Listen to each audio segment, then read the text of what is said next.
அதிக டென்யூருக்கு ஹோம் லோனை எடுத்து எப்படி என்னோட சேவிங்ஸை மல்டிப்ளை பண்ணுறது அப்படிங்கிறது தான் ஹேக்கு. அதை பற்றி தான் இந்த வீடியோவில் நம்ம பார்க்க போகிறோம். Let's say somebody is running a EMI to the extent of 50 lakhs at 8.45% interest. அவர் வந்து 2010 லோன் எடுத்திருக்காரு. லோனோட மதிப்பு பார்த்தீங்க அப்படின்னா 50 லட்சம் ரூபா. அவர் மாத கட்டக்கூடிய இஎம்ஐ பார்த்தீங்க அப்படின்னா 49,000 ரூபா. So over a period of 15 years அவர் எவ்வளோ கட்டியிருப்பார் அப்படின்னு பார்த்தீங்க அப்படின்னா கிட்டத்தட்ட 88.37 lakhs கட்டியிருப்பார்.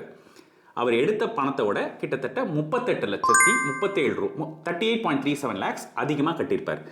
நான் என்ன சொல்கிறேன் அப்படின்னா 15 வருஷம் லோன் எடுக்கிறதுக்கு பதிலாக உங்கள் லோனை 20 வருஷமாக ஆக்குங்க.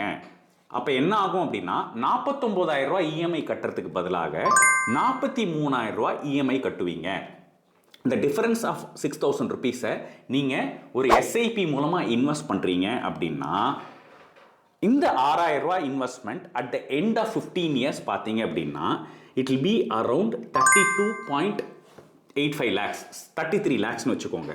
ஸோ 15 வருஷம் கழிச்சு நீங்கள் 43,000 ரூபா கட்டிக்கிட்டே வந்திருப்பீங்க பார்த்தீங்களா.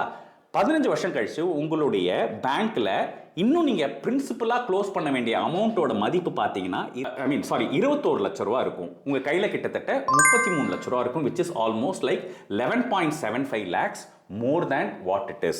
So the point is 15 வருஷம் லோன் எடுக்கிறதுக்கு பதிலாக 20 வருஷம் லோன் எடுங்க.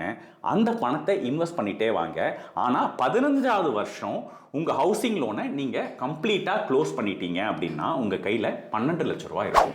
இந்த மாதிரி லோன் டென்யூர் இன்க்ரீஸ் பண்ணுறது மூலமாக உங்களோட வெல்த்தை உங்களால் மல்டிப்ளை பண்ண முடியும். தேங்க்யூ. உங்கள் பர்சனல் ஃபினான்ஸை பெட்டராக இருக்கணுமா? Please get in touch with us.